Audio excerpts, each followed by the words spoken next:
All right, ladies and gentlemen, it's time to get started with solo leveling Ragnarok here.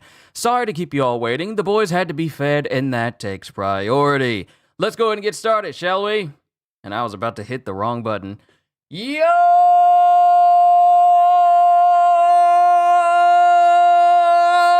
peoples! Qushu92 here. Welcome back to more solo leveling Ragnarok. In the last chapter, we got to hear more about Amut's tale. Okay, say when you're ready so I can refresh the page. Actually, you know what? Hold on. Let me fix my camera, because I had to turn the settings back off. Yep, turn off automatic brightness, turn off automatic exposure. And let me bring down the camera. Oh my goodness. Bring down the camera brightness to a nice, comfortable level. I don't need no hat. But last we left out on, sorry, I'm a bit silly today. Last we left on solo leveling Ragnarok. We got some more. We got some more of Amut's backstory. How he was like a normal creature at first, until Tarnok and this unknown mage experimented on him. So now he's trapped. He's been trapped inside of this tomb for who knows how long. And after the death of Tarnok against, Jin, when Jin basically wiped out all of the monarchs, just the fact that Jin, I still can't get over the fact that earlier on, when Jin, defeated Antares the first time, and then he had the opportunity to reset the world, he did so and went on a whole crusade against the monarchs before they could even have a presence in the world currently. So it's like Jin says, you know what? The world is reset, so did the monarchs, but I'm going to take care of all of the monarchs right now so that they never pose a threat to my world, ever. And Jin just wiped them all out. That is awesome.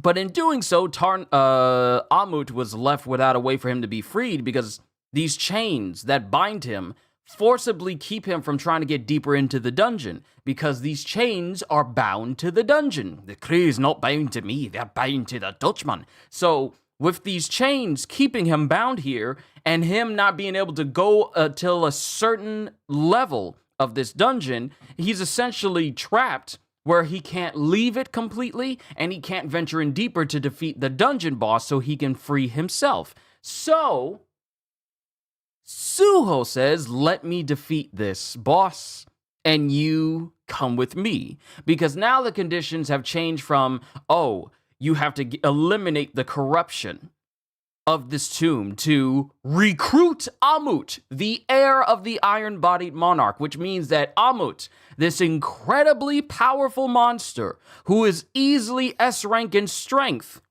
is going to be on Suho's team once Suho defeats the dungeon boss. And at the end of the last chapter, Suho is standing face to face with the guardian of the dungeon, whose name escapes me at the moment, so hopefully it'll show it again. But chapter 29, and we get like a clang sound as we get chains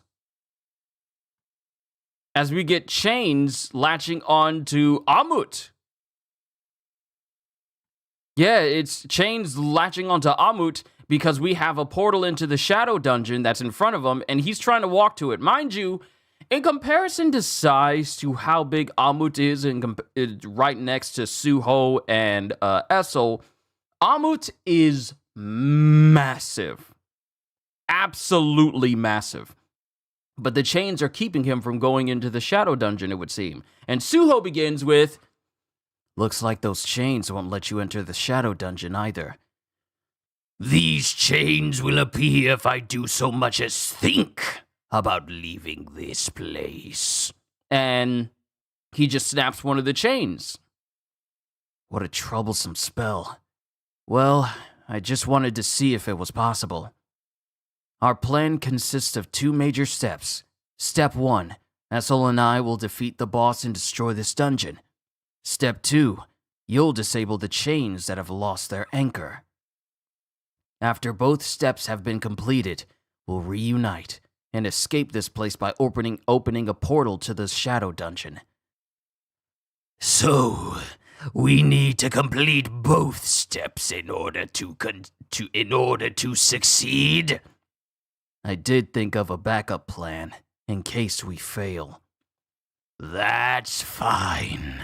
Anything would be better than being trapped here like this. And then there's a swoosh sound as we get back to the Guardian that Suho was facing, because this was basically just a flashback. This was basically just a flashback of Suho speaking out the plan. Now we're back in the present, and he's facing down the Guardian of the Tomb. What is it? Saika! That's the name. Facing down Saika, Guardian of the Tomb. And it starts whipping up wind around it, and it looks like it has this golden orb in its hand that it's starting to create. And all of a sudden, sand dragons or some sort of sand dragon, sandworms, these creatures made out of sand just burst out of the ground and immediately start making their way towards Suho, who has a sword in hand, and he immediately starts rushing them. Like, without a moment's hesitation, he starts rushing all of these creatures.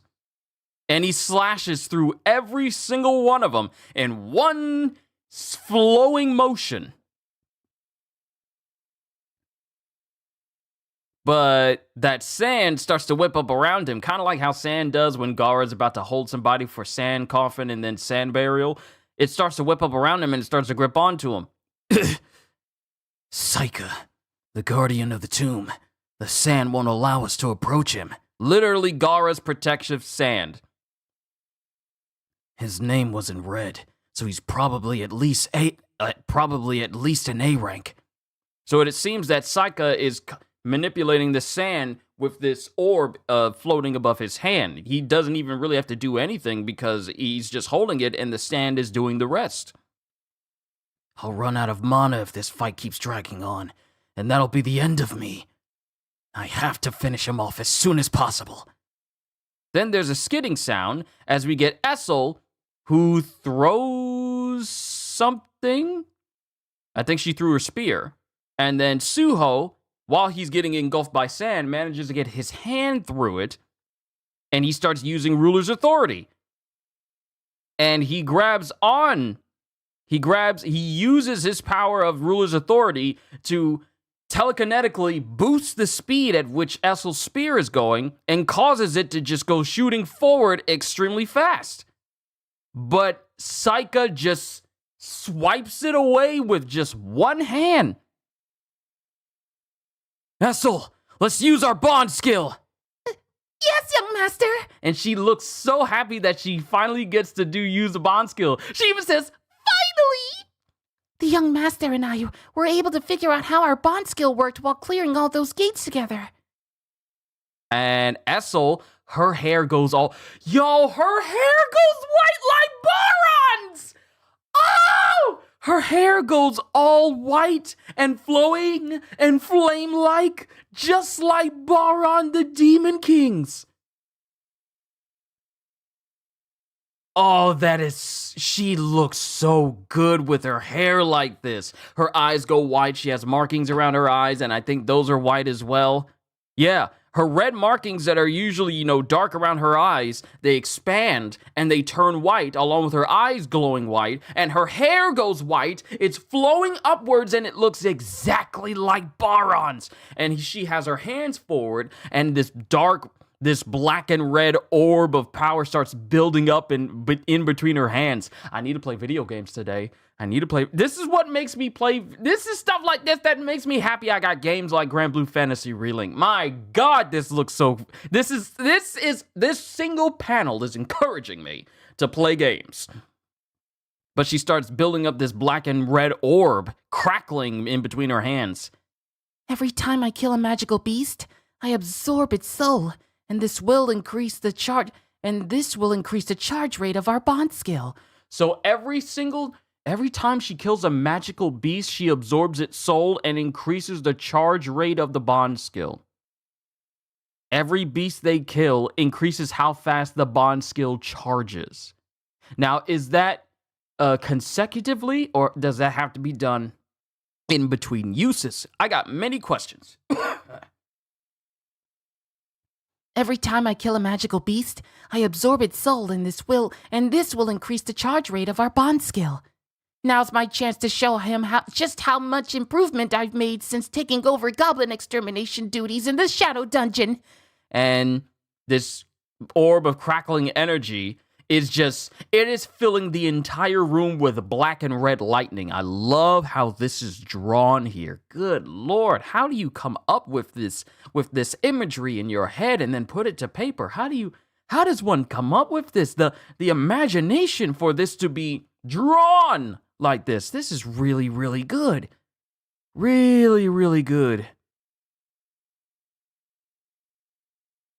And it's just crackling. And then it starts to, and that same energy, while it's being built up by Essel, it shoots out and it starts to envelop Suho's hand. And he starts rushing forward with the Vulcan gauntlets on. And he's flying and he's leaping in the air. The way this is drawn, he's in the air. You see the trail of him jumping. There's red energy everywhere. There's black and red lightning crackling off of Suho and enveloping his arm because of Essel. The whole area is just illuminated by brown, but also the glow of red as well. The way that this panel is shown is really, really, really good. And it shows Suho right above Saika. And Essel immediately falls face first into the ground, her hair going from the Baron state, the Demon Queen state, into her normal purple. I know I've been nothing but a burden until now. And Essel still manages to have one eye open as she watches Suho go in to deliver the punch to Saika. But I pray that I'll finally be able to help the young master through our bond skill. And Saika goes for a punch. Bond skill, the demonic strike. Charge percentage, 67. The heir of the white flame will be able to transfer her energy to you, which can be used to deliver one powerful fatal strike. And Suho's, like the whole side of the panel where it shows Suho's punch starting to go in, his eyes glowing, and it even shows, like, it basically has the visage of a demon face around the hand, like the eyes and the teeth above the hand, and then the bottom jaw below the hand as well. It's very well done. It's kind of reminds me of Hinata's twin lion fist technique in Naruto, except here is basically just like a red and black demon face around his fist. I'll bet it all on this one strike. And Suho manages to land a solid hit directly onto Saika. And he blows apart his entire body. And you just see that energy just echo way behind Saika, and it destroys everything behind him too. And this causes a rumbling inside of the tomb, which gets Beru's attention. And it starts shaking the entirety of the tomb. And Amut is just looking around, like wondering what's going on. And then Beru goes, Is this? The dungeon's falling apart! They must have successfully defeated the master of the dungeon. And then the anchors that are holding Amut in place, the chains that basically keep him tethered to this tomb, they start coming undone from the walls. And they fall out and clatter to the ground. Follow me, Gator! We must find the young master! Amut does not respond to this. If these chains don't stop me, would it mean that I'm finally free from Tarnak? Hold on, getting a family phone call. Apologies there, ladies and gentlemen, that it was a very important phone call. Let me go back. I'll probably go ahead and once the stream is over, I'll cut that whole quiet period out so that way it can just be seamless for anyone who watches it in the future. But let me just go back to when the anchors, when the tomb is shaking. Let me just go back then so we can get re-immersed again. Once again, apologies for that. The whole tomb is rumbling. And Amut is just looking around, wondering what's going on, and Beru just goes, Is this? The dungeon's falling apart! They must have successfully defeated the master of the dungeon. And then we see the anchors that have been tethering Amut to this whole place. They start falling breaking apart out of the walls, pardon me. And they just fall to the ground. Follow me, Gator. We must find the young master. And Amut does not respond to this. If these chains don't stop me, would it mean that I'm finally free from Tarnak? And mind you, he hasn't moved yet, because any further is when the chains would drag him back into the main point of the tomb itself. I still don't know why Tarnak and that mage chose an ordinary beast like me to experiment on. I only remember the suffering I endured as they destroyed and restored my body on a daily basis. And we see the creature that Amut was before he got, supercharged and souped up on power. He was, I want to say, just a basic looking creature, no more different than that of a regular humanoid beast.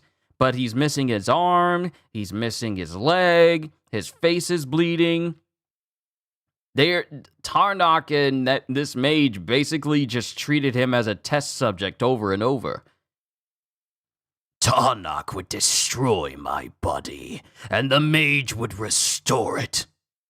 As the experiments continued, my body grew stronger and stronger, just as they expected. And it shows that through this process, his body would get revived constantly over and over. This dude is the solo leveling equivalent of Doomsday.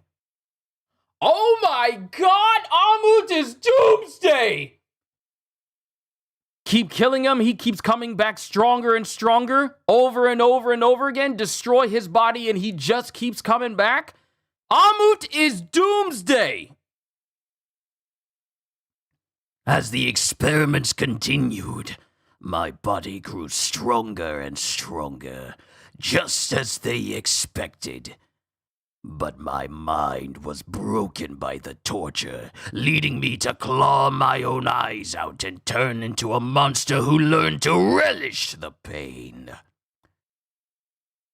That's the reason why we can't see his eyes. Because he keeps tearing them out. There was only one thing that got me through it all. And it shows Amut's eye sockets. Eye sockets devoid of actual eyes and just bleeding dark blood.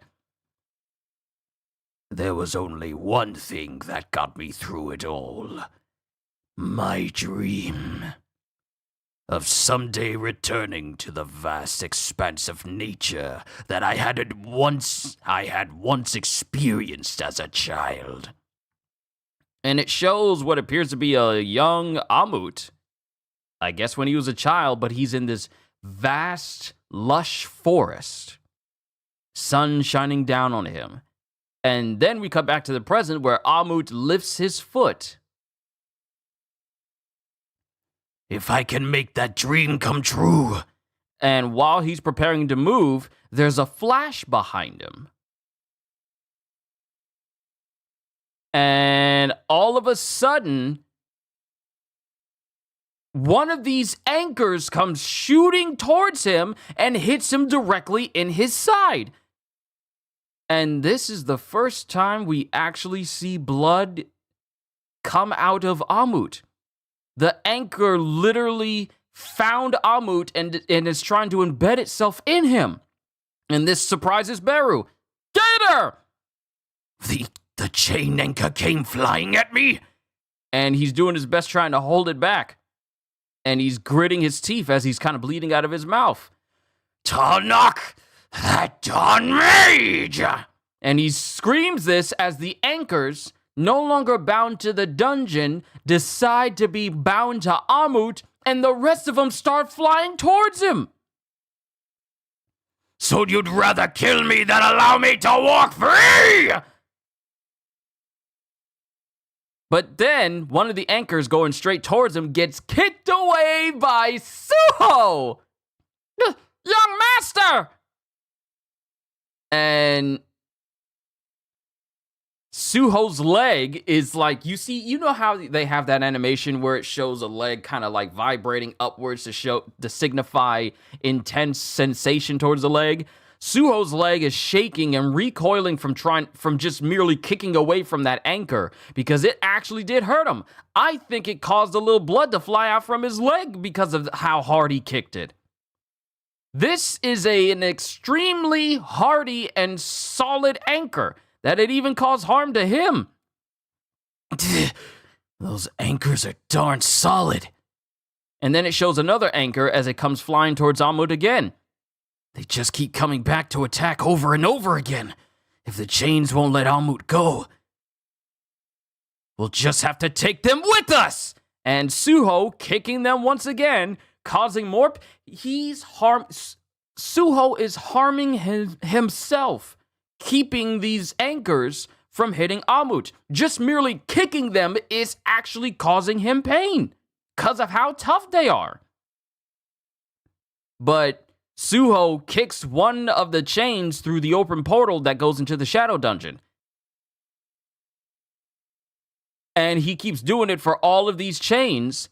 And then it shows these chains flying over the Shadow Dungeon out of this portal high above the skyline. And they're landing in different sections of the Shadow Dungeon.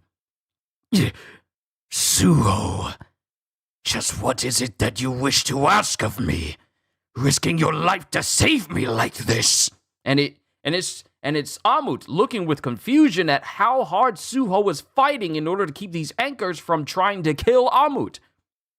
He's bleeding everywhere. Mind you, Suho wasn't bleeding when he was facing off against Saika. He wasn't bleeding at all, but he's shedding blood here in order to save Amut. And then there's a crack sound. My bones won't hold out much longer. But then, while one anchor looks like it's about to hit Suho, get close to Suho again, a big old arm comes in and slams away the anchor. I see why Tarnok, or rather, any of the monarchs were no match for the Shadow Monarch. And then Suho just looks with bewilderment. Amut? You're trying to steer the anchors into this gate, right? Let's keep fighting until the very end. And Amut says this while he still has one anchor that's kind of embedded in his side, just a little. Still dripping blood. Suho. No. Young Master! And while Suho stands there, we get, I love this so much! I love this so much! He just goes, Suho, no, Young Master! As Suho and Amut prepare to face off against more of these anchors that are looking to, kill Amut. And then time passes, and we cut back to Essel, who's still kind of knocked out from, using her bond skill, and she starts to wake up. So, you're awake. Beryl? Oh, the young master sent me to the Shadow Realm early, as soon as I collapsed after using our bond skill. What happened to the young master? And Amut? Shh! Keep it down. He's over there, getting some much-needed rest. And it cuts to Essel looking, and then she just gets all happy, and she starts beaming. She's just glowing. She's beaming. As she looks over, Young master. As we see Suho, who's knocked out, who's with, Amut! I love him! I love Amut! We have Suho, who's knocked out and sleeping, but Amut is like holding him, and it looks like Amut is knocked out too. And he's just chilling. He's chilling with Suho in his arms. I love this panel. And you see the light, the Shadow Dungeon's sunlight shining down on top of Amut as he's, cradling and holding on to Suho so Suho can get some rest. And they're both just chilling here on the street.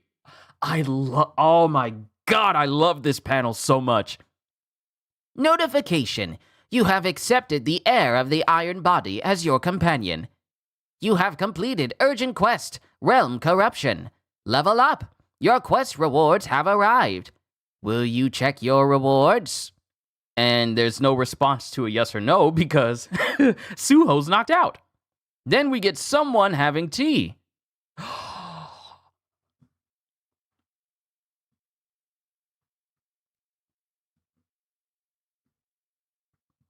I recognize that hairstyle.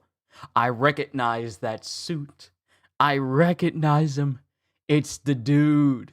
It's your boy. Everyone's favorite Hunters Association guy. That looks like Wu. And he's sitting at his desk with a cup of tea. And it looks like he's reading a letter or reading a notepad or something. Oh. And it's concerning Jin. He's looking at this data pad that has Jin's photo in it. The disappearance of Hunter Sung Jin-woo has set something in motion. For so long, I've called him Sung Jin-woo, but it's Sung Jin-woo. That's how they pronounce his name. The disappearance of Hunter Sung Jin-woo has set something in motion. Gates and hunters have reappeared. Thanks to the memories from my past world that I received from Sung Jin-woo, I was able to found the Hunters Association and bring order to most of the chaos. But the existence of Stardust signifies that there's something going on in this world that never took place in the last world.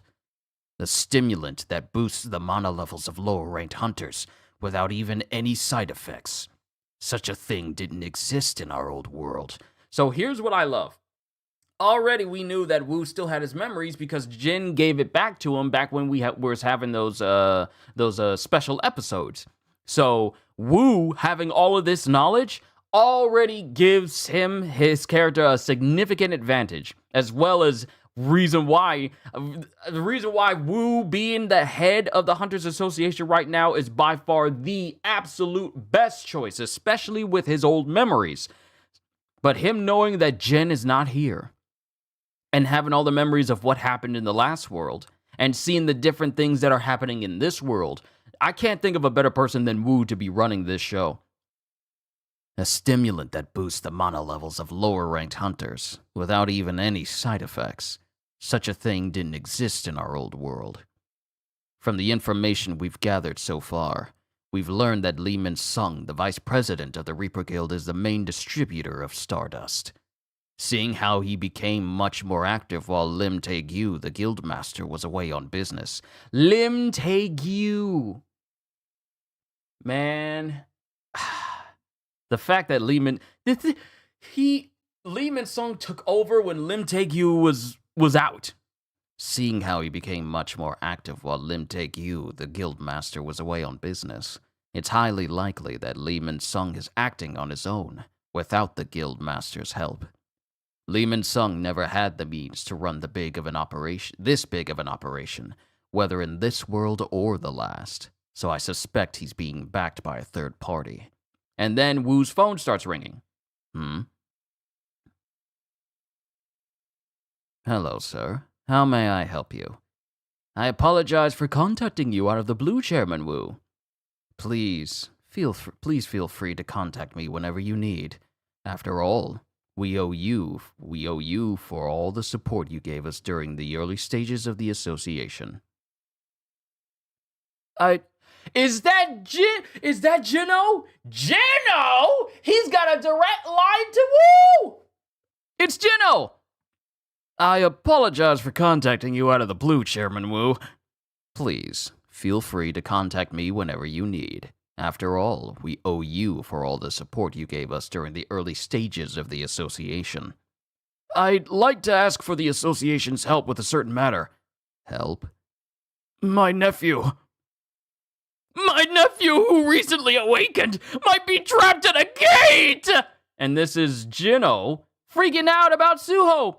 Please help me, Chairman Wu Jul. By your nephew. And Wu gets up, hair still slicked back, strand in front. He's got a big old beard on the bottom. Well, a big old goatee on the bottom. He springs up and goes, By your nephew. You mean Suho, right? to be continued. Ladies and gentlemen, we finally see Wu's face after all this time. But also, we got Amut, who sees the So one thing, Suho and Essel's demonic strike bond skill, even at 67%, was able to just obliterate Saika's body entirely. Secondly, and it was only at 67%, what is it going to be like at 100%? Or if that's even the cap, that's already a strong strike. Suho did to Saika what Amut did to Randolph. So that's one thing.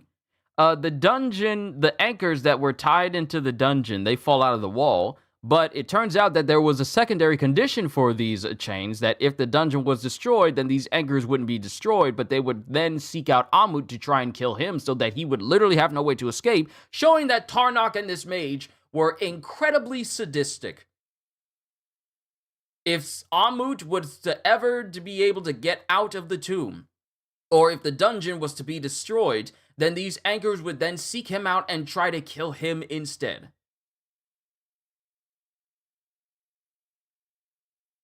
But what we get from Amut is that he witnesses the resolve of Suho to protect him. Mind you, and we find out a little bit more about Amut's origins as well. He was like a regular crocodilian type humanoid creature, his body constantly destroyed and then restored over and over and over again, like Doomsday from DC Comics, and he would come back stronger and stronger and stronger every single time.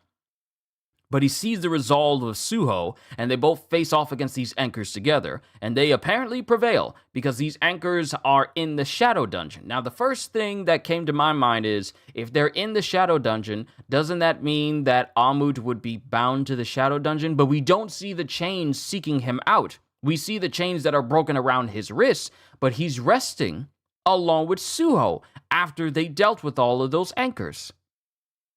So now we have a brand new companion on Suho's team. First, we have Gray. Now we have Essel. And now, first we had Gray, then we had Essel, and now we have Amut, who is incredibly strong. And the first thing that kind of popped into my head is, oh, what'll happen if his power suddenly goes down because he's Suho's companion? But then I realized that the only reason why Essel is currently weak right now is because of her blood being drained, and then she has to build up her power all over again. Amut is already strong. So that's one less thing we got to worry about. So Suho has an incredibly powerful companion on his team already. Mind you, we still got Barrow, who's working on getting stronger and stronger. I am telling you, oh my goodness, the level of power that Suho has at his disposal, not just for himself, but also the people that follow him, it's growing. It's growing, and I love it. I absolutely love it. It is so good. And one thing I love was how Amut stopped calling him Suho and started calling him Young Master when those anchors were, starting to aim towards him before everything went quiet. I love that. And the next thing I love is how Amut is just, holding on to Suho so he can rest. And he's just chilling on the street, but also providing, shade and cover. And it's like, I don't think we need to worry about anyone walking up and trying to disturb Suho's sleep, because it's like getting Anne from King Kong and Peter Jackson's King Kong when Jack tried to get her while he was sleeping. It is literally like that. That is the level of danger anyone would face if they disturb Suho's sleep. So that's one thing. Then we get Wu Jinchul, who already confirms and just reminds us that he still has his memories from the previous world that Jin gave back to him. He's wondering where Jin is. It's been a while since he's disappeared. Not only that, but he's well aware that Li Min Sung has been using his guild, the scavenger, no, not scavenger guild. Hold on, let me go back up again. The Reaper Guild, using the Reaper Guild as a means for him to be able to create more Stardust, and take charge over the guild while Lim Tae-gyu is out. He's just out on business. He hasn't been around for a hot minute. So Wu is very well aware of that. But then we also learn that Jino literally helped the association get off the ground in its early stages. Had it not been for the support of Jino, the association wouldn't be where it is right now. So Jino is an incredibly important benefactor to the entire association. But Wu's all like, wait, your nephew? And because just Jino's all like, my nephew might be trapped inside of a gate. And then Wu's all like, wait, trapped inside of a gate? Wait, by this you mean your nephew? By your nephew, you mean Jin's son? So this is probably gonna lead to a confrontation. Well, I wouldn't say confrontation, because sometimes confrontations tend to be, kind of serious and maybe hostile at times. But this is gonna lead to an introduction of Wu to Suho. And with him having all of his previous memories, I'm pretty sure Wu has a lot to say to Suho when they officially meet up. Because now we got Jino worried about Suho, even though he's fine.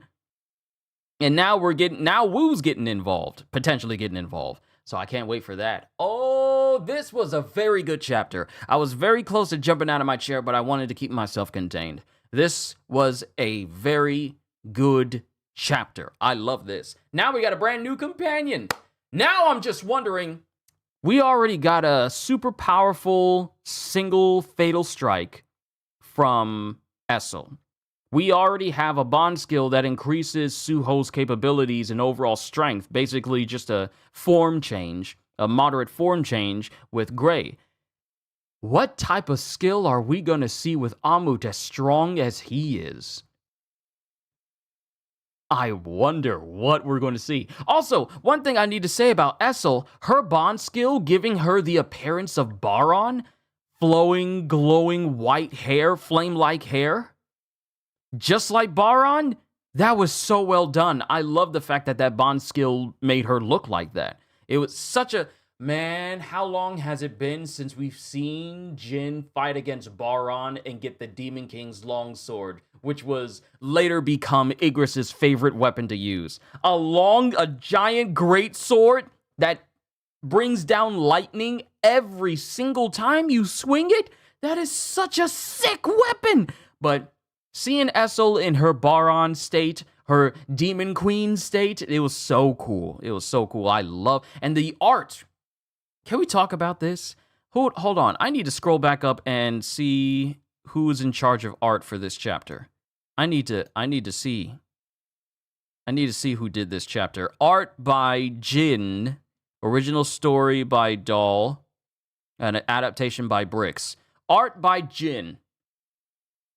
You really killed it in this chapter.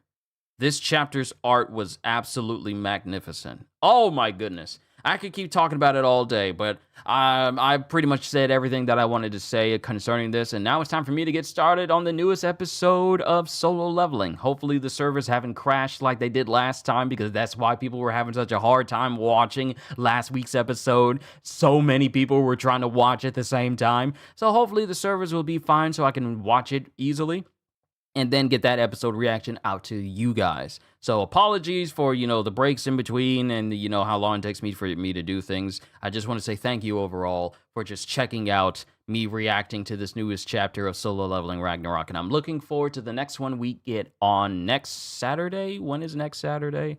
The next Saturday is the last Saturday of February. And then the week after next is the last week of February. We are almost out of this month. And then we'll move into March. And when we move into March, it's my birthday month. I can't wait. But I'm rambling. Apologies, everybody. This is why I borrow it from Jack Sparrow. But yes, this was very good.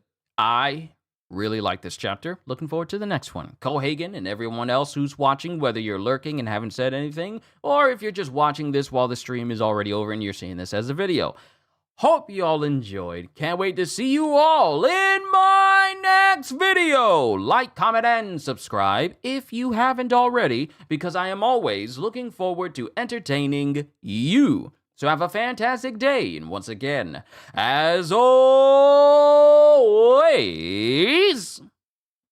later, peoples!